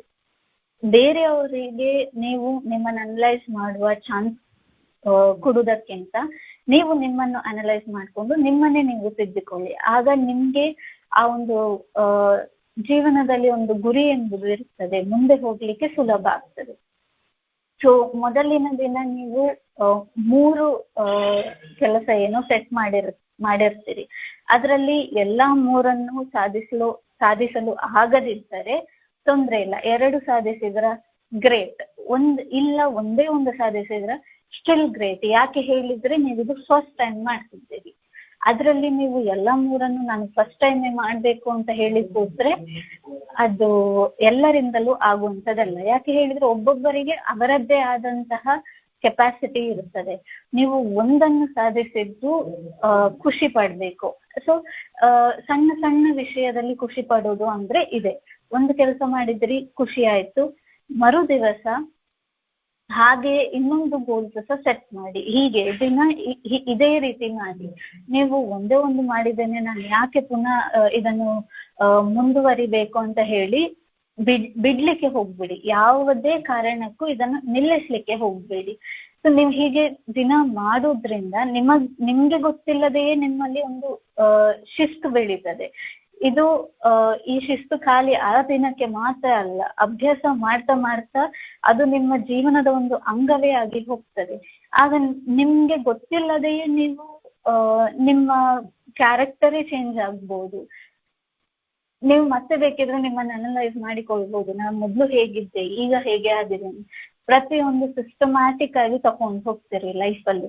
ಇದು ನೀವು ಜೀವನವನ್ನು ನೋಡುವ ರೀತಿಯನ್ನೇ ಬದಲಿಸುತ್ತದೆ. ಹಾಗಾಗಿ ಜರ್ನಲಿಂಗ್ ಅಥವಾ ಸ್ಕ್ರಿಪ್ಟಿಂಗ್ ಅನ್ನು ಅಭ್ಯಾಸ ಮಾಡಿಕೊಳ್ಳಿ. ಬರೀಲಿಕ್ಕೆ ಕಷ್ಟ ಆಗ್ತದೆ, ಬರುವುದಿಲ್ಲ ಅಂತ ಇರುವವರು ಬೆಳಿಗ್ಗೆ ಎದ್ದ ಕೂಡಲೇ ನಾನಿಷ್ಟು ಕೆಲಸವನ್ನು ಮಾಡ್ತೇನೆ ಅಂತ ಹೇಳಿ ಮೈಂಡ್ ಸೆಟ್ ಮಾಡಿಕೊಳ್ಳಿ. ಮೈಂಡ್ ಸೆಟ್ ಆದ ನಂತರ ನೀವು ರಾತ್ರಿ ಮಲಗುವ ಮೊದಲು ಹೀಗೆ ಅನಲೈಸ್ ಮಾಡಿ, ಎಷ್ಟು ಮಾಡಿದ್ದೇನೆ, ಎಷ್ಟು ಮಾಡ್ಲಿಕ್ಕೆ ಆಗ್ಲಿಲ್ಲ, ಯಾಕೆ ಆಗ್ಲಿಲ್ಲ, ಅದನ್ನು ಹೇಗೆ ನಾನು ಆಗುವ ಹಾಗೆ ಮಾಡ್ಬೋದು, ಇದನ್ನು ಸೆಟ್ ಮಾಡಿ. ಖಂಡಿತ ಇದು ನಿಮ್ಮ ಲೈಫಲ್ಲಿ ಒಂದು ಟರ್ನಿಂಗ್ ಪಾಯಿಂಟ್ ಅನ್ನು ತರ್ತದೆ. 4ನೇದಾಗಿ ಒತ್ತಡ ಮತ್ತು ವ್ಯಸನ. ಸುಮಾರು ಜನ ಇಲ್ಲಿ ಬರುವವರು ಕುಡಿಯಲು ಕಾರಣ ಏನು ಅಂತ ಕೇಳಿದಾಗ ಕೆಲಸದ ಒತ್ತಡ ಹೇಳ್ತಾರೆ, ಇಲ್ಲ ಫ್ಯಾಮಿಲಿಯಲ್ಲಿ ಒತ್ತಡ ಅಂತ ಹೇಳ್ತಾರೆ, ಇಲ್ಲ ಹಣದ ಸಮಸ್ಯೆ ಅಂತ ಹೇಳ್ತಾರೆ. ಈ ಎಲ್ಲದರಲ್ಲೂ ಕಾಮನ್ ಫ್ಯಾಕ್ಟರ್ ಇರುದೆಂತ ಹೇಳಿದ್ರೆ ಸ್ಟ್ರೆಸ್, ಒತ್ತಡ. ಈ ಒತ್ತಡದಿಂದ ಬೇರೆ ಯಾರ ಹತ್ತಿರ ಹೋಗಿ ಇದನ್ನು ಹೇಳಿಕೊಳ್ಬೇಕು ಅಂತ ಗೊತ್ತಿಲ್ಲದೆ ಈ ಮದ್ಯಪಾನಕ್ಕೆ ಬಲಿಯಾಗುದು. ಈಗ ಈ ಒತ್ತಡವನ್ನು ಹೇಗೆ ನಿವಾರಿಸಬಹುದು ಅಥವಾ ಅದರಿಂದ ಹೇಗೆ ಹೊರಗೆ ಬರಬಹುದು ಅಂತ ಹೇಳಿ ನೋಡುವ. ಈಗ ಹೆಚ್ಚಿನ ಮದ್ಯಪಾನ ಮಾಡುವಂತಹ ವ್ಯಕ್ತಿಗಳು ಹೇಳುವುದೆಂತ ಹೇಳಿದ್ರೆ, ನಮಗೆ ಸ್ಟ್ರೆಸ್ ಆಗ್ತದೆ, ಮಂಡಿ ಬಿಸಿ ಆಗ್ತದೆ, ಹಾಗಾಗಿ ರಿಲ್ಯಾಕ್ಸ್ ಮಾಡ್ಲಿಕ್ಕಾಗಿ ನಾವು ಕುಡಿತೇವೆ ಅಂತ ಹೇಳಿ.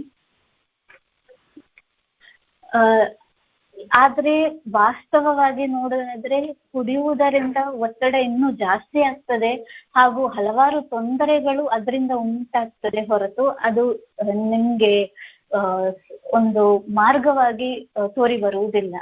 ಈ ಒತ್ತಡಗಳು ಕೇವಲ ನಿಮ್ಮ ಹೊರಗಿನ ವಾತಾವರಣ ಮಾತ್ರವಲ್ಲದೆ ನಿಮ್ಮ ಮನಸ್ಸಿನಲ್ಲಿರುವ ಗೊಂದಲವೂ ಕೂಡ ಹೌದು. ಅಂದ್ರೆ ಈಗ ಸ್ಟ್ರೆಸ್ ಅಥವಾ ಒತ್ತಡ ಅಂತ ಹೇಳ್ತೀರಿ, ಫ್ಯಾಮಿಲಿ ಅಥವಾ ವರ್ಕ್ ಅಲ್ಲಿ ಅಥವಾ ಫಿನಾನ್ಷಿಯಲ್ ಹಣದ ಸಮಸ್ಯೆ, ಇದೊಂದು ಕಾರಣ ಅಷ್ಟೇ, ಅದು ಹೊರಗಿನ ಕಾರಣ ಮಾತ್ರ.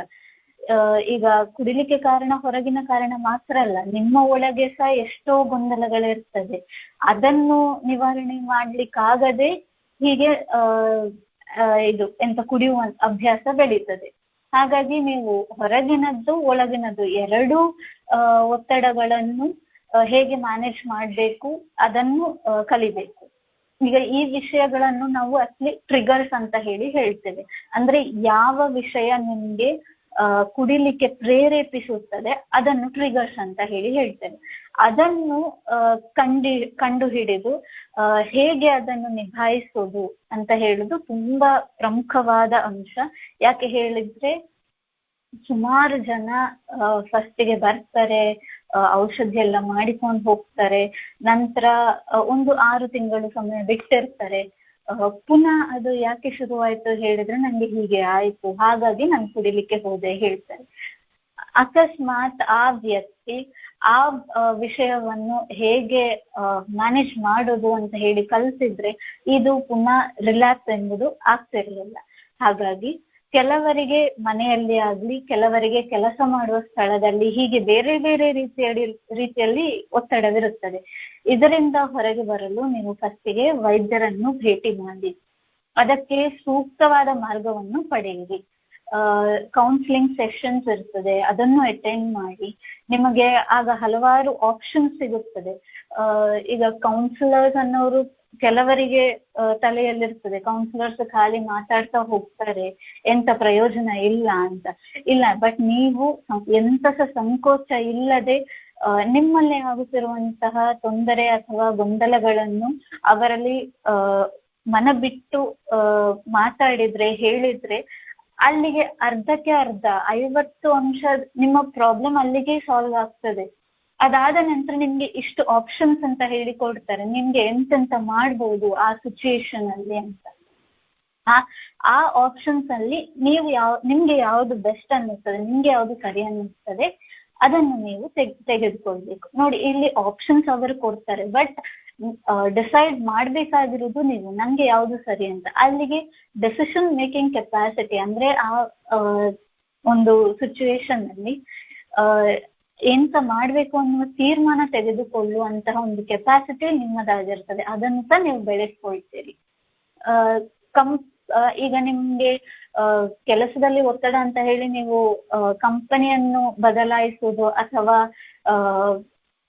2 ತಿಂಗಳಿಗೊಮ್ಮೆ 3 ತಿಂಗಳಿಗೊಮ್ಮೆ ಬೇರೆ ಬೇರೆ ಕಂಪನಿಯಲ್ಲಿ ವರ್ಕ್ ಮಾಡುವಂತದ್ದು ಎಷ್ಟು ಸರಿ? ಎಷ್ಟು ಕಂಪನಿ ಅಂತ ಹೇಳಿ ಚೇಂಜ್ ಮಾಡ್ತೀರಿ? ಕಂಪನಿದು ಆಯ್ತು, ಕಂಪನಿಯನ್ನು ಚೇಂಜ್ ಮಾಡ್ತೀರಿ ಅಂತಲೇ ಎಣಿಸಿ, ಆದ್ರೆ ಫ್ಯಾಮಿಲಿಯನ್ನು ಬಿಟ್ಟಿರ್ಲಿಕ್ಕಾಗ್ತದಾ? ಇಲ್ಲ ಅಲ್ಲ. ಹಾಗಾಗಿ ಇದಕ್ಕೆ ತಾನು ಸಹಾಯ ಕೇಳಿದರೆ ಸಮಾಜ ನನ್ನನ್ನು ಬೇರೆ ದೃಷ್ಟಿಯಿಂದ ನೋಡುತ್ತದೆ ಅಂತ ಹೇಳುದು ಸಹ ಸುಮಾರು ಜನಕ್ಕೆ ಆ ಒಂದು ಪ್ರಾಬ್ಲಮ್ ಉಂಟು. ಇದು ಮೂಢನಂಬಿಕೆ ಅಂತಲೇ ಹೇಳಿಬೇಕು. ಯಾಕೆ ಹೇಳಿದ್ರೆ ಇದರಲ್ಲಿ ಈ ಅವಸ್ಥೆಯಲ್ಲಿ ಇರುವವರಿಗೆ ಮಾತ್ರ ಇದು ಎಂತ ಅಂತ ಗೊತ್ತಿರ್ತದೆ. ಅಲ್ಲದೆ ಬೇರೆಯವರು ಹೇಳುವುದನ್ನು ಕೇಳಿ ನೀವು ಅದನ್ನು ಪಾಲಿಸುವುದಲ್ಲ. ನಿಮ್ಗೆ ಸರಿ ಅನ್ನಿಸ್ತಿಲ್ವಾ, ನೀವು ಹೋಗಿ ಮಾತಾಡಿ. ಡಾಕ್ಟರ್ಸ್ ಇದ್ದಾರೆ, ಕೌನ್ಸಿಲರ್ಸ್ ಇದ್ದಾರೆ, ಯಾವಾಗ್ಲೂ ನಿಮ್ಮ ಹೆಲ್ಪಿಗೆ ಬರ್ತಾರೆ. ಇದನ್ನು ಮಾಡುವುದು ನಿಮಗಾಗಿಯೇ ಹೊರತು ಬೇರೆಯವರಿಗೋಸ್ಕರ ನೀವು ಇದನ್ನು ಮಾಡುವಂತಲ್ಲ. ಮತ್ತೊಂದು ವಿಷಯ, ಈಗ ನಿಮ್ಗೆ ಎಂತದು ಆಸೆ ಆಯ್ತು, ಎಂತ ಮಾಡ್ಬೇಕು ಅಂತ ಇದ್ದ ಟೈಮಲ್ಲಿ ನಿಮ್ಮ ಮೈಂಡ್ ಅನ್ನು ಬೇರೆ ಯಾವ್ದಕ್ಕಾದ್ರೂ ಡಿಸ್ಟ್ರಾಕ್ಟ್ ಮಾಡಿ. ನಿಮ್ಗೆ ಅಭ್ಯಾಸಗಳಾಗಿರ್ಬೋದು ಅಥವಾ ಹವ್ಯಾಸಗಳಾಗಿರ್ಬೋದು, ಹಾಬೀಸ್ ಯಾವ್ದಾದ್ರೂ ಆಗಿರ್ಬೋದು. ಈಗ ಮನೆಯಲ್ಲಿ ಸುಮ್ಮನೆ ಕೂತ್ರೆ ಆಲೋಚನೆ ಬರ್ತದೆ ಅಂತ ಇದ್ರೆ ಸುಮ್ಮನೆ ಕೂತ್ಕೊಳ್ಬೇಡಿ. ಯಾವ್ದಾದ್ರು ಒಂದು ನಿಮ್ಗೆ ಇಷ್ಟವಾದ ಕೆಲಸವನ್ನು ಮಾಡಿ. ಮನೆ ಕೆಲಸ ಮಾಡುದಾದ್ರೆ ಮಾಡಿ, ತೊಂದ್ರೆ ಇಲ್ಲ. ಅಥವಾ ತೋಟ ಇದ್ರೆ ಅಲ್ಲಿ ಹೋಗಿ ನೀರ್ ಹಾಕಿ ಮತ್ತೆ ಗಾರ್ಡನಿಂಗ್ ಮಾಡ್ಬೋದು. ಕೆಲವರಿಗೆ ಎಷ್ಟು ಒಳ್ಳೆ ಸ್ಕಿಲ್ ಇರ್ತದೆ ಹೇಳಿದ್ರೆ ಬ್ಯೂಟಿಫುಲ್ ಆರ್ಟಿಸ್ಟ್ ಆಗಿರ್ತಾರೆ. ಡ್ರಾಯಿಂಗ್ ಮಾಡಿ, ಅಥವಾ ಕೆಲವರಿಗೆ ಹಾಡ್ಲಿಕ್ಕೆ ಇಷ್ಟ ಇರ್ತದೆ, ಹಾಡಿ. ಬೇರೆಯವರು ಸರಿ ತಪ್ಪು ಎಣಿಸ್ತಾರೆ ಅಂತ ಹೇಳಿ ಯಾವುದನ್ನು ತಲೆಗೆ ಹಾಕಿಕೊಳ್ಳಬೇಡಿ. ನಿಮ್ಮ ಜೀವನವನ್ನು ನೀವು ಸರಿ ಮಾಡಿಕೊಳ್ತಿದ್ದೀರಿ ಅಷ್ಟೇ. ಇದರಲ್ಲಿ ಬೇರೆಯವರು ಆಲೋಚನೆ ನಿಮ್ಮದಾಗಿರ್ಬಾರ್ದು ಅಷ್ಟೇ. ಹೀಗೆ ಡಿಸ್ಟ್ರಾಕ್ಟ್ ಮಾಡ್ಲಿಕ್ಕೆ ನಿಮ್ಗೆ ಬೇರೆ ಯಾವ್ದಾದ್ರು ಹಾಬೀಸ್ ಇದ್ರೆ ಅಥವಾ ಹವ್ಯಾಸಗಳಿದ್ರೆ ಅದರ ಮೇಲೆ ನಿಮ್ಮ ಧ್ಯಾನವನ್ನು ಗಮನ ಹರಿಸಿ. 5ನೇದು ಹೇಳುವುದಾದ್ರೆ ನಿದ್ರೆ. ನೀವು ಬೆಳಿಗ್ಗೆ ಫ್ರೆಶ್ ಆಗಿ ಎದ್ದಿದ್ದೀರಿ ಅಂತ ಹೇಳಿದ್ರೆ ನಿಮ್ಮ ಮನಸ್ಸು ಪ್ರಶಾಂತವಾಗಿದೆ ಅಂತ ಹೇಳಿ ಅರ್ಥ. ಅಂದ್ರೆ ನೀವು ಒಳ್ಳೆ ನಿದ್ರೆ ಮಾಡಿರ್ತೀರಿ ಅಂತಲೇ ಲೆಕ್ಕ ಆಗಿರ್ತದೆ. ಆದ್ರೆ ಈಗ ಒಂದು ವೇಳೆ ನೀವು ನಿಮ್ಮ ಮೊದಲಿನ ಫೇಸ್ ನೋಡಿದ್ರೆ, ಅಂದ್ರೆ ಮದ್ಯಪಾನ ಮಾಡ್ತಿರುವಂತಹ ಫೇಸ್ ಅಲ್ಲಿ ನೋಡಿದ್ರೆ ಅದರ ಅಮಲಿನಿಂದಲೇ ನಿದ್ರೆ ಬರ್ತಿರ್ತದೆ. ಆದ್ರೆ ಅದನ್ನು ಬಿಟ್ಟಾಗ ನಿಮ್ಗೆ ನಿದ್ರೆ ಸಮಸ್ಯೆ ಸ್ಟಾರ್ಟ್ ಆಗ್ತದೆ. ಹಾಗೂ ಕೆಲವರಿಗೆ ಈ ಫಿಟ್ಸ್ ಬರುವಂತಹ ಸಾಧ್ಯತೆ ಸಹ ಇರ್ತದೆ. ಹಾಗಾಗಿ ಹಾಸ್ಪಿಟಲ್ಗೆ ಬಂದಾಗ ವೈದ್ಯರು ಅದಕ್ಕೆ ತಕ್ಕ ಔಷಧಿಗಳನ್ನು ಕೊಟ್ಟಿರ್ತಾರೆ. ಆದ್ರೆ ನಂತರ ಅದನ್ನು ಕ್ರಮೇಣವಾಗಿ ಆ ಡೋಸೇಜ್ ಅನ್ನು ಕಡಿಮೆ ಮಾಡ್ತಾನೆ ಬರ್ತಾರೆ. ಈ ನಿಟ್ಟಿನಲ್ಲಿ ನಿಮಗೆ ಸರಿಯಾದ ನಿದ್ರೆ ಬರಬೇಕು ಅಂತ ಇದ್ರೆ ನೀವು ಕೆಲವು ವಿಷಯಗಳನ್ನು ಪಾಲಿಸಬೇಕಾಗುತ್ತದೆ. ಇದಕ್ಕೆ ಸ್ಲೀಪ್ ಹೈಜೀನ್ ಅಂತ ಹೇಳಿ ಹೇಳ್ತಾರೆ. ಒಂದನೇದ್ದು ಹಿಂದೆ ಹೇಳಿದಂತೆ ದಿನನಿತ್ಯ ತಪ್ಪದೆ ವ್ಯಾಯಾಮ ಮಾಡಬೇಕು. ಯೂಶಲಿ ಬೆಳಿಗ್ಗೆ ಪ್ರಿಫರ್ ಮಾಡುದು ವ್ಯಾಯಾಮ ಮಾಡಲಿಕ್ಕೆ. ಮತ್ತೊಂದು, ಹಗಲಿನಲ್ಲಿ ನಿದ್ರೆ ಮಾಡುವಂತಹ ಅಭ್ಯಾಸ ಇದ್ರೆ ಅದನ್ನು ಮೊದಲಿಗೆ ನಿಲ್ಲಿಸಿ. ಯಾಕೆ ಹೇಳಿದ್ರೆ ನೀವೀಗ ಹಗಲಿನಲ್ಲಿ ನಿದ್ರೆ ಮಾಡಿದ್ರೆ ನಂತರ ರಾತ್ರಿಯಲ್ಲಿ ನಂಗೆ ನಿದ್ರೆ ಬರ್ಲಿಲ್ಲ ಅಂತ ಹೇಳುದ್ರಲ್ಲಿ ಯಾವುದೇ ರೀತಿಯ ಅರ್ಥ ಇರುವುದಿಲ್ಲ. ಹಗಲಿನಲ್ಲಿ ಬೇರೆ ಚಟುವಟಿಕೆ ಆಗಲಿ ಅಥವಾ ನಿಮ್ಗೆ ಕೆಲಸದ ಏನಾದ್ರೂ ವಿಷಯ ಇದ್ರೆ ಅದನ್ನು ಮಾಡುವುದಾಗಲಿ ಅಂತ ವರ್ಕ್ ಅನ್ನು ನೀವು ಮಾಡಿ. ಆದ್ರೆ ನಿದ್ರೆ ಒಂದನ್ನು ತಪ್ಪಿಸಿ. ದಿನದಲ್ಲಿ ನಿದ್ರೆ ಮಾಡ್ಲಿಕ್ಕೆ ಇಲ್ಲ. 3ನೇದ್ದು, ಮಲಗುವ ಮೊದಲು ಅತಿಯಾದ ಆಹಾರ ಸೇವಿಸುವುದು ಮತ್ತು ಹೆಚ್ಚು ಪ್ರಮಾಣದಲ್ಲಿ ನೀರು ಕುಡಿಯುವಂಥದ್ದನ್ನು ತಪ್ಪಿಸಬೇಕು. ಈಗ ಐಡಿಯಲ್ ಆಗಿ ಹೇಳ್ಬೇಕಾದ್ರೆ ನೀವು ಮಲಗುವ ಒಂದು ಅಟ್ಲೀಸ್ಟ್ ಒಂದು 2 ಗಂಟೆ ಮೊದ್ಲಾದ್ರೂ ನೀವು ಊಟ ಮುಗಿಸಿರ್ಬೇಕು. ಅದು ಕರೆಕ್ಟ್ ಆಗಿ ಊಟ ಮಾಡಿ ಮಲಗುವ ಟೈಮ್. ಯಾಕೆ ಹೇಳಿದ್ರೆ ನಿಮ್ಗೆ ಊಟ ಮಾಡಿದ ಕೂಡ್ಲೇ ಎಲ್ಲಾ ರಕ್ತ ಸಂಚಲನವು ನಿಮ್ಮ ಹೊಟ್ಟೆಗೆ ಹೋಗ್ತದೆ ಹೊರತು ಬೇರೆ ನಿಮ್ಮ ದೇಹದಲ್ಲಿರುವ ಯಾವುದೇ ಅಂಗಗಳಿಗೆ ಹೋಗುದಿಲ್ಲ. ಹಾಗಾಗಿ ಫಸ್ಟಿಗೆ ನೀವು 10 ಗಂಟೆಗೆ ಮಲಗುದಾದ್ರೆ 8 ಗಂಟೆಗೆ ನಿಮ್ಮ ಊಟವನ್ನು ಮುಗಿಸಿ. ಮ್ಯಾಕ್ಸಿಮಮ್ 8:30ಗಿಂತ ಜಾಸ್ತಿ ನಿಮ್ಮ ಟೈಮಿಂಗ್ಸ್ ಹೋಗ್ಲಿಕ್ಕೆ ಇಲ್ಲ. ನಂತರ ನೀರು ಕುಡಿಯುವಂಥದ್ದು ಆದಷ್ಟು ಹಗಲಿನಲ್ಲಿಯೇ ಹೆಚ್ಚು ನೀರನ್ನು ಕುಡಿಲಿಕ್ಕೆ ನೋಡಿ. ದಿನದಲ್ಲಿ ಅಟ್ಲೀಸ್ಟ್ ಒಂದು 2 ಲೀಟರ್ ಕಡಿಮೆ ಆದ್ರೂ ನೀರು ಕುಡಿಲೇಬೇಕು. ಹೀಗೆ ಇರುವಾಗ ಸಂಜೆ 7 ಗಂಟೆಯ ನಂತರ ನಿಮ್ಮ ನೀರು ಕುಡಿಯುವ ಪ್ರಮಾಣ ಕಡಿಮೆ ಆಗ್ಬೇಕು. ಸೊ 7 ಗಂಟೆ ಒಳಗೆ ನಿಮ್ಗೆ ಆ ಒಂದು ನೀರಿನ ಪ್ರಮಾಣ ಹೇಗೆ ಕುಡಿಬೇಕೋ ಅದನ್ನು ಹಾಗೆ ಡಿವೈಡ್ ಮಾಡ್ಕೊಳ್ಳಿ. ಯಾಕೆ ಹೇಳಿದ್ರೆ ನೀವೀಗ 7 ಗಂಟೆ ನಂತರ ಕುಡಿದ್ರೆ ನಿಮ್ಗೆ ಮತ್ತೆ ನಿದ್ರೆ ಬರುವ ಟೈಮಲ್ಲಿ ವಾಶ್ರೂಮ್ಗೆ ಹೋಗುದು ಅಥವಾ ನಿದ್ರೆ ನಡುವಲ್ಲಿ ವಾಶ್ರೂಮ್ಗೆ ಹೋಗುದು ಹಾಗೆಲ್ಲ ಆಗ್ತದೆ. ಎಸ್ಪೆಷಲಿ ಈ ಸಕ್ಕರೆ ಕಾಯಿಲೆ ಇರುವಂತವರಿಗೆ ಮೊದ್ಲಿಗೆ ಗಡಿ ವಾಶ್ರೂಮ್ಗೆ ಹೋಗುವಂತಹ ಅಭ್ಯಾಸ ಇರ್ತದೆ. ಅದರ ಮೇಲೆ ನೀವು 7 ಗಂಟೆಯ ನಂತರ ಪುನಃ ನೀರು ಕುಡಿತಾ ಇದ್ರೆ ನಿಮ್ಗೆ ಒಳ್ಳೆ ನಿದ್ರೆ ಅನ್ನೋದು ಆಗುದಿಲ್ಲ. ಗಡಿ ಡಿಸ್ಟರ್ಬ್ ಆಗ್ತಾ ಇರ್ತದೆ ನಿದ್ರೆ. ಹಾಗಾಗಿ 2 hours ಬಿಫೋರ್, 2 ಗಂಟೆಯ ಮೊದಲು ಮಲಗುವ 2 ಗಂಟೆಯ ಮೊದಲು ಆಹಾರ ಸೇವಿಸಿ. ಯಾವತ್ತು ರಾತ್ರಿಯ ಊಟ ತುಂಬಾ ಲೈಟ್ ಫುಡ್ ಆಗಿರ್ಬೇಕಂದ್ರೆ ಜೀರ್ಣಿಸ್ಲಿಕ್ಕೆ ತುಂಬಾ ಈಸಿ ಆಗಿರುವಂತಹ ಫುಡ್ ಅನ್ನು ತೆಕ್ಕೊಳ್ಳಿ. ತುಂಬಾ ಹೆವಿ ಫುಡ್ ತಿಂದು ಮಲಗುವಂಥದ್ದು ಮತ್ತೆ ಪುನಃ ಬೆಳಿಗ್ಗೆ ಜೀರ್ಣ ಶಕ್ತಿ ಸರಿ ಇಲ್ಲ, ಗ್ಯಾಸ್ಟ್ರೈಟಿಸ್ ಆಗುದು ಅಥವಾ ವಾಮಿಟ್ ಆಗುದು ಹಾಗೆಲ್ಲ ಆಗ್ತದೆ. ಹಾಗೆಲ್ಲ ಮಾಡ್ಲಿಕ್ಕೆ ಹೋಗ್ಬಿಡಿ. ಇದು 3ನೇದ್ದು. 4ನೇದ್ದು ಕಾಫಿ ಅಥವಾ ಚಹಾ ಅಥವಾ ಅದರಲ್ಲಿರುವಂತಹ ಅಂಶ ಕೆಫೇನ್ ಅಂತ ಹೇಳ್ತೇವೆ, ಆ ಅಂಶ ಇರುವ ವಸ್ತುಗಳನ್ನು ಸೇವಿಸಬಾರದು ನೀವು, ಎಸ್ಪೆಷಲಿ ನೈಟ್ ಹೊತ್ತು. ಕೆಲವರಿಗೆ ಅಭ್ಯಾಸ ಇರುತ್ತದೆ ಚಹಾ ಕುಡಿದ್ರೆ ನಿದ್ರೆ ಬರೋದು, ಕಾಫಿ ಕುಡಿದ್ರೆ ನಿದ್ರೆ ಬರೋದು ಅಂತ. ಅದು ನಿಮ್ಮ ನಂಬಿಕೆ ಮಾತ್ರ. ಅಲ್ಲದೆ ಆಕ್ಚುಲಿ ಕೆಫೇನ್ ಎಂಬುವ ಅಂಶ ನಿಮ್ಮ ನಿದ್ರೆಯನ್ನು ಹಾಳು ಮಾಡುತ್ತದೆ. ಆದ್ದರಿಂದಾಗಿ ನಿದ್ರೆ ಮಾಡುವ ಟೈಮಲ್ಲಿ ಕಾಫಿ ಅಥವಾ ಚಹಾ ಅಥವಾ ಕ್ಯಾಫೆನ್ ಇರುವ ಯಾವುದೇ ವಸ್ತುವನ್ನು ಸೇವಿಸಬೇಡಿ. ಅದಕ್ಕಿಂತ ಬೆಸ್ಟ್ ಉಗುರು ಬೆಚ್ಚಿರುವ ಹಾಲನ್ನು ಕುಡಿದು ನಂತರ 1 ಗಂಟೆ ಬಿಟ್ಟು ಮಲಗಬಹುದು. ಆಗ ನಿಮ್ಗೆ ಒಳ್ಳೆ ನಿದ್ರೆ ಬರ್ತದೆ, ಡಿಸ್ಟರ್ಬೆನ್ಸ್ ಇರುವುದಿಲ್ಲ. 5ನೇಯದ್ದು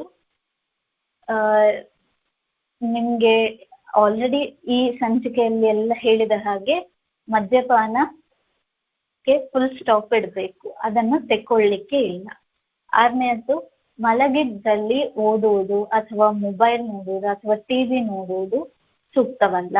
ಬೆಡ್ ಮೇಲೆ ಮಲಗ್ಲಿಕ್ಕೆ ಮಾತ್ರ ಕೆಲಸ. ಅದರಲ್ಲಿ ಪುಸ್ತಕ ಹಿಡ್ಕೊಂಡು ಓದೋದಾಗ್ಲಿ, ಮೊಬೈಲ್ ಅಲ್ಲಿ ಇನ್ನೆಂಥದ್ದು ನೋಡೋದಾಗ್ಲಿ ಅಥವಾ ಬೆಡ್ ಮೇಲೆ ಮಲಗಿ ಟಿವಿ ನೋಡೋದಾಗ್ಲಿ ಆ ಅಭ್ಯಾಸಗಳನ್ನು ಯಾವತ್ತೂ ಮಾಡಬೇಡಿ. ಬಿಕಾಸ್ ಈಗ ನೀವು ಬೆಡ್ಗೆ ಹೋದ ಕೂಡಲೇ ನಿಮ್ಮ ತಲೆಗೆ ಬರುವಂತದ್ದು ನೀವು ಖಾಲಿ ನಿದ್ರೆ ಮಾಡ್ಬೇಕು ಅಂತ ಹೇಳಿ. ಅದನ್ನು ಬಿಟ್ಟು ನೀವು ಓದುವ ಅಭ್ಯಾಸ ಬೆಳೆಸಿದ್ರೆ ಆಲ್ರೆಡಿ ಬೆಡ್ಗೆ ಹೋದ ಕೂಡಲೇ ಪುಸ್ತಕಕ್ಕೆ ಕೈ ಹೋಗ್ತದೆ, ಅಥವಾ ಮೊಬೈಲ್ ನೋಡೋದಾದ್ರೆ ಮೊಬೈಲ್ಗೆ ಕೈ ಹೋಗ್ತದೆ, ಟಿವಿ ನೋಡೋದಾದ್ರೆ ರಿಮೋಟ್ಗೆ ಕೈ ಹೋಗ್ತದೆ. ಸೊ ಈ ಅಭ್ಯಾಸಗಳನ್ನು ಮಾಡಬೇಡಿ. ನಂತರ ಬರುವಂತದ್ದು ಮಲಗುವ ವಾತಾವರಣ ಪ್ರಶಾಂತವಾಗಿರಲಿ. ಈಗ ಮಲಗುವಾಗ ಯಾವತ್ತು ಲೈಟ್ ಆಫ್ ಮಾಡಿ, ಮತ್ತೆ ನಿಮ್ಮ ಮನೆ ಅಕಸ್ಮಾತ್ ಎಂತಾದ್ರೂ ಮೇನ್ ರೋಡಿನ ಕಡೆ ಇದ್ರೆ ಅಥವಾ ಹೈವೇ ಕಡೆ ಇದ್ರೆ ನಮ್ಗೆ ತುಂಬಾ ವೆಹಿಕಲ್ ಸೌಂಡ್ಸ್ ಎಲ್ಲ ಬರ್ತದೆ, ಗಾಡಿ ಎಲ್ಲ ಓಡಾಡ್ತದೆ, ಶಬ್ದ ಆಗ್ತದೆ ಅಂತಿದ್ರೆ ಸ್ಕ್ರೀನ್ ಎಲ್ಲ ಹಾಕಿ ನಿಮ್ಗೆ ಆದಷ್ಟು ಎಷ್ಟು ಸೈಲೆಂಟ್ ಆಗಿ ಮಲಗ್ಲಿಕ್ಕೆ ಆಗ್ತದೆ ಅಷ್ಟು ಸೈಲೆಂಟ್ ಆಗಿ ಮಲಗಿ. ಯಾಕೆ ಹೇಳಿದ್ರೆ ಮಲಗುವಾಗ ಮನಸ್ಸು ತುಂಬಾ ಪೀಸ್ಫುಲ್ ಆಗಿ ಕಾಮ್ ಆಗಿ ಪ್ರಶಾಂತವಾಗಿ ಮಲಗಬೇಕು. ಇಲ್ಲದಿದ್ರೆ ನಿಮ್ಗೆ ಪುನಃ ಅದೇ ಗೊಂದಲದಲ್ಲಿ ಇರ್ತೀರಿ. ಮತ್ತೆ ದಿನವೂ ಮಲಗುವ ಹಾಗೂ ಬೆಳಿಗ್ಗೆ ಏಳುವ ಸಮಯವನ್ನು ನಿರ್ಧರಿಸಿ ಅದನ್ನೇ ಪಾಲಿಸಿ. ಅಕಸ್ಮಾತ್ ನೀವು ಇವತ್ತು ಬೆಳಿಗ್ಗೆ 6 ಗಂಟೆಗೆ ಎದ್ರಿ, ಮಲಗುದು 10-10:30 ಆದ್ರೆ ದಿನ 6 ಗಂಟೆಗೆ ಏಳಿ 10:00ವರೆಗೆ ಮಲಗಿ. ಒಂದು ದಿನ 6 ಗಂಟೆಗೆ ಏಳುದು, ಮತ್ತೊಂದು ದಿನ 7 ಗಂಟೆಗೆ ಏಳುದು, ಒಂದು ದಿನ 10 ಗಂಟೆಗೆ ಮಲಗುದು, ಮತ್ತೊಂದು ದಿನ 11:30ಗೆ ಮಲಗುದು. ಹಾಗೆಲ್ಲ ಮಾಡ್ಲಿಕ್ಕೆ ಹೋಗ್ಬೇಡಿ. ಮತ್ತೆ ನಿಮ್ಮದು ಅದು ಸ್ಲೀಪ್ ಸೈಕಲ್ ಅಂತ ಎಂತ ಹೇಳ್ತೇವೆ ಅದು ಡಿಸ್ಟರ್ಬ್ ಆಗ್ತದೆ. ಮತ್ತೆ ನಿಮ್ಗೆ ಮಲಗಿದ ಕೂಡಲೇ ನಿದ್ರೆ ಬರುದಿಲ್ಲ, ಆಚೆ ಈಚೆ ಒದ್ದಾಡುದು ಅಂತ ಪ್ರಾಬ್ಲಮ್ಸ್ ಎಲ್ಲ ಸ್ಟಾರ್ಟ್ ಆಗ್ತದೆ. ನಂತರ ರಿಲ್ಯಾಕ್ಸೇಷನ್ ಟೆಕ್ನಿಕ್ಸ್ ಅಥವಾ ಪ್ರಾಣಾಯಾಮವನ್ನು ಮಾಡಿ. ಮಲಗುವ ಮೊದಲು ಯಾವತ್ತು ಗ್ರಾಟಿಟ್ಯೂಡ್ ಸಲ್ಲಿಸೋದು, ಅಂದ್ರೆ ಥ್ಯಾಂಕ್ಸ್ ಹೇಳುದು, ಧನ್ಯವಾದ.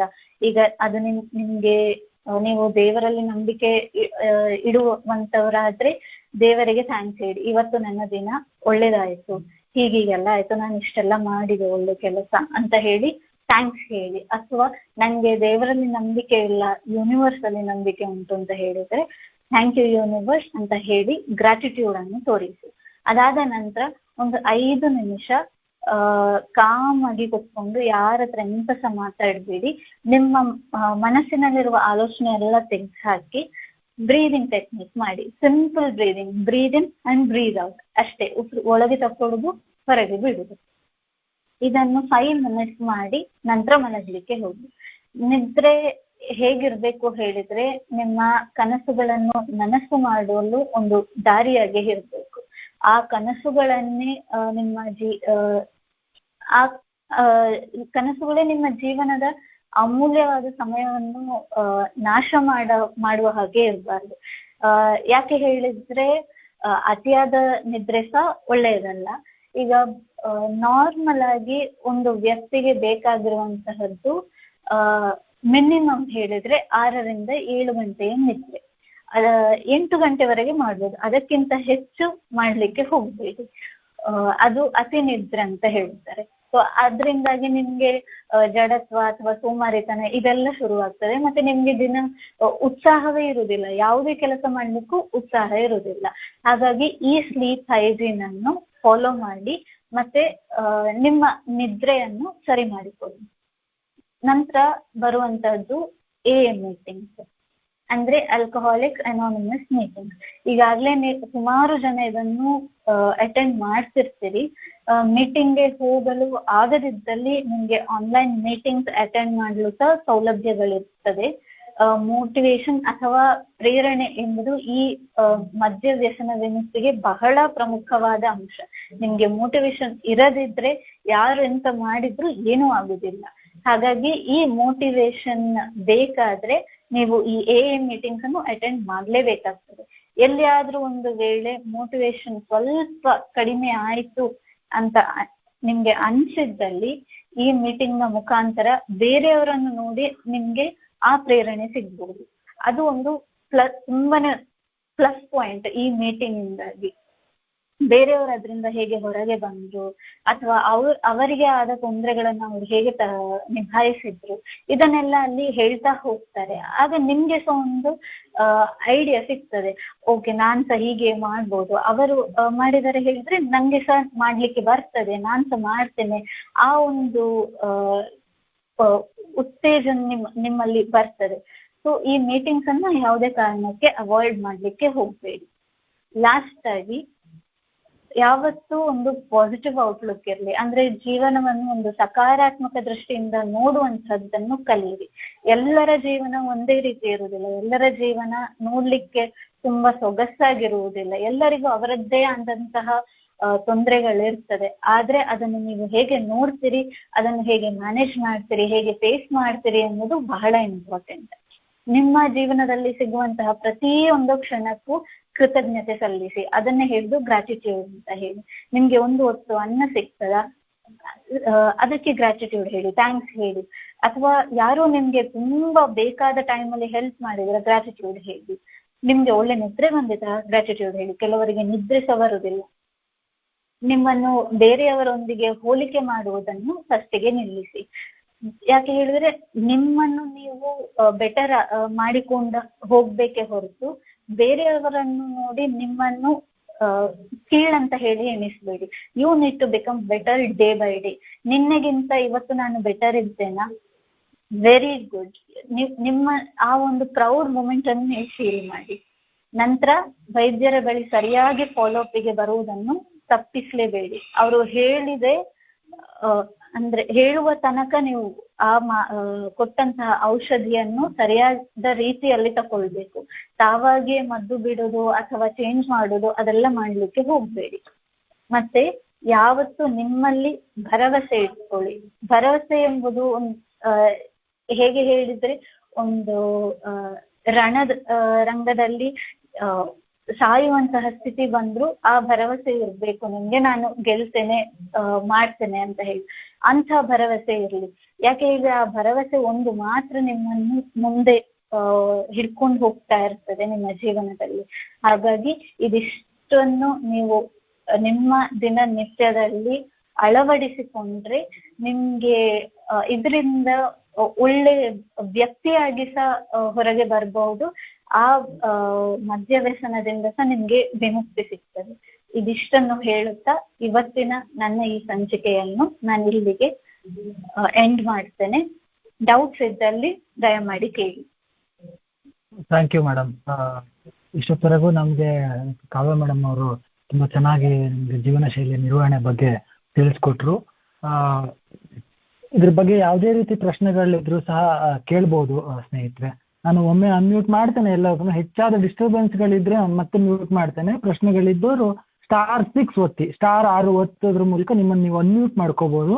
ಅನ್ಮ್ಯೂಟ್ ಮಾಡಿಕೊಂಡು ನೀವು ಪ್ರಶ್ನೆಗಳನ್ನ ಕೇಳ್ಬೋದು ಸ್ನೇಹಿತರೆ.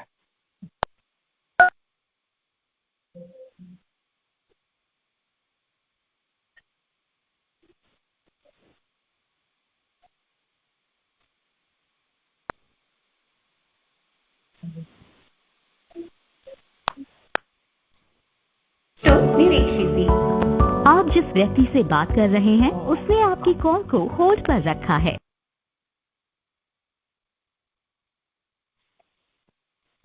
ಸ್ನೇಹಿತರೆ, ಯಾರಾದ್ರೂ ಕಾಲ್ ಮಧ್ಯದಲ್ಲಿ ಹೋಲ್ಡ್ ಹಾಕಿ ಬೇರೆ ಕಾಲ್ ತಗೊಂಡ್ರೆ ನಿಮ್ಮನ್ನೆಲ್ಲನೂ ಅನ್ಮ್ಯೂಟ್ ಮಾಡಿದಾಗ ಈ ತರ ಡಿಸ್ಟರ್ಬೆನ್ಸ್ ಇರುತ್ತೆ. ಆದ್ರಿಂದ ನಾವು ಎಲ್ಲಾನು ಒಂದು ಮುಕ್ತ ಸಂವಾದಕ್ಕೆ ಚಾನೆಲ್ನ ಓಪನ್ ಮಾಡೋದಕ್ಕಾಗೋದಿಲ್ಲ. ನಿಮ್ಗೆ ಯಾರಿಗೆ ಪ್ರಶ್ನೆಗಳಿದ್ರು *6 ಒತ್ತಿ, ಕೇಳ್ತಾರೆ ಅನ್ಕೋತೀನಿ ಎಲ್ಲರಿಗೂ. *6 ಒತ್ತಿ ನೀವು ಕಾಲ್ಗೆ ಪ್ರಶ್ನೆಗೆ ಕೇಳ್ಬೋದು, ಜಾಯ್ನ್ ಆಗ್ಬೋದು. ಮತ್ತೆ *6 ಒತ್ತೋದ್ರ ಮೂಲಕ ನೀವು ನಿಮ್ಮನ್ನ ಮ್ಯೂಟ್ ಮಾಡ್ಕೋಬಹುದು ಸ್ನೇಹಿತರೆ. ಯಾರಿಗಾದ್ರು ಪ್ರಶ್ನೆ ಇದ್ರೆ ಕೇಳಿ, ಇಲ್ಲಾಂದ್ರೆ ಕಾರ್ಯಕ್ರಮ ಮುಗಿಸ್ತಕ್ಕಂಥ ಸಮಯ ಬರ್ತಾ ಇದೆ. ಆದ್ರಿಂದ ಯಾರಿಗಾದ್ರೂ ಪ್ರಶ್ನೆಗಳಿದೆಯಾ?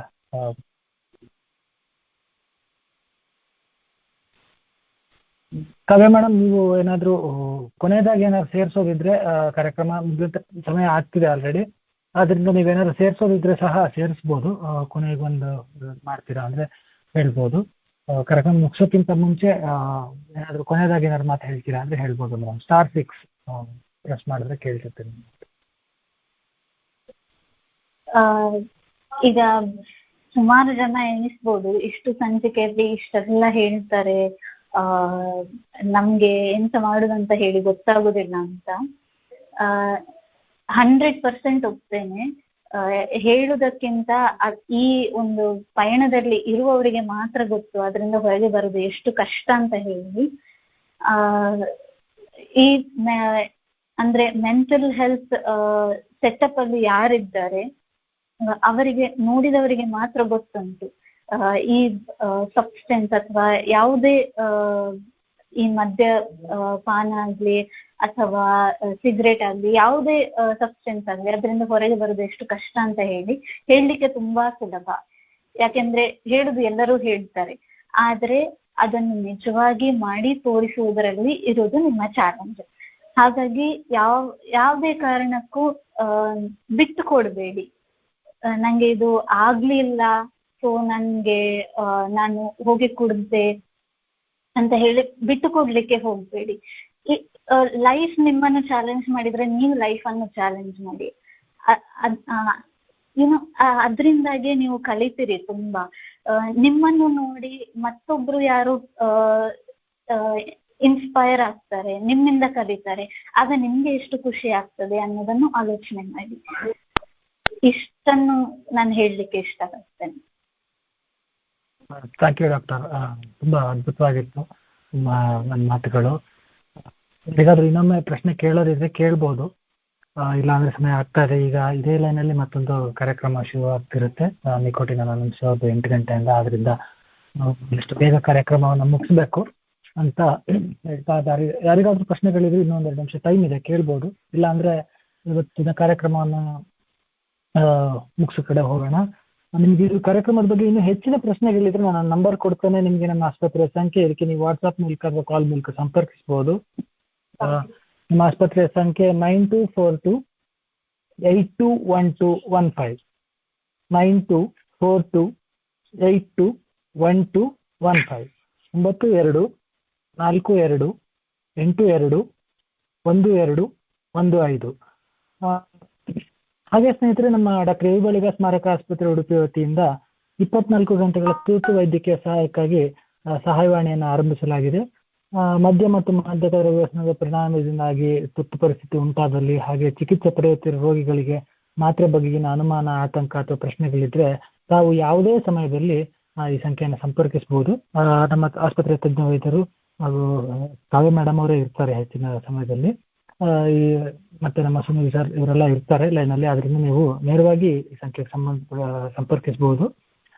ಸಂಖ್ಯೆನ ದಯವಿಟ್ಟು ನೋಟ್ ಮಾಡ್ಕೊಳ್ಳಿ. 6363139523 6363139523. ಮತ್ತೊಮ್ಮೆ 6363139523. ಈ ಸಂಖ್ಯೆಗೆ ನೀವು ಸಂಪರ್ಕಿಸಬಹುದು ಸ್ನೇಹಿತರೆ.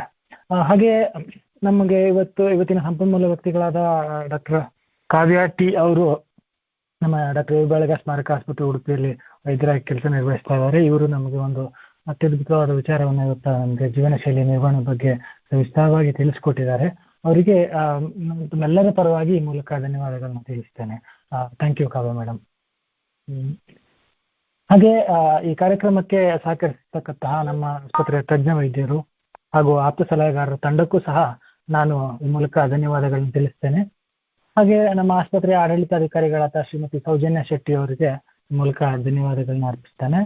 ಹಾಗೆ ಸ್ನೇಹಿತರೆ, ಈ ಕಾರ್ಯಕ್ರಮದ ರೂವಾರಿಗಳಾದ ಡಾಕ್ಟರ್ ಪಿ ವಿ ಭಂಡಾರಿ, ಮನೋವೈದ್ಯರು ಹಾಗೂ ನಿರ್ದೇಶಕರು ಡಾಕ್ಟರ್ ಎ ಬಳಿಗ ಸ್ಮಾರಕ ಆಸ್ಪತ್ರೆ ಉಡುಪಿ, ಇವರಿಗೂ ಸಹ ನಾನು ಧನ್ಯವಾದಗಳನ್ನು ತಿಳಿಸ್ತೇನೆ.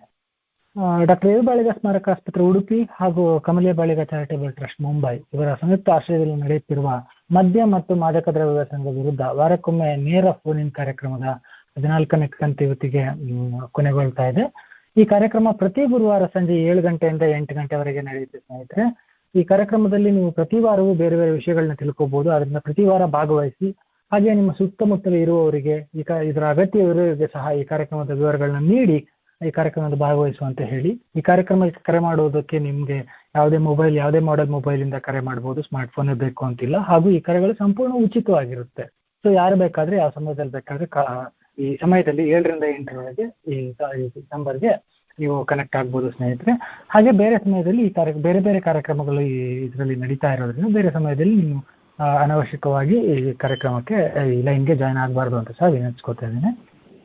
ಧನ್ಯವಾದಗಳು ಬಂಧುಗಳೇ. ಕೊನೆಯದಾಗಿ ಎಲ್ಲರಿಗೂ ಈ ಕಾರ್ಯಕ್ರಮಕ್ಕೆ ಭಾಗವಹಿಸೋದಕ್ಕೆ ಧನ್ಯವಾದಗಳನ್ನ ತಿಳಿಸ್ತಾ ಇದ್ದೇನೆ. Thank you madam. Thank you.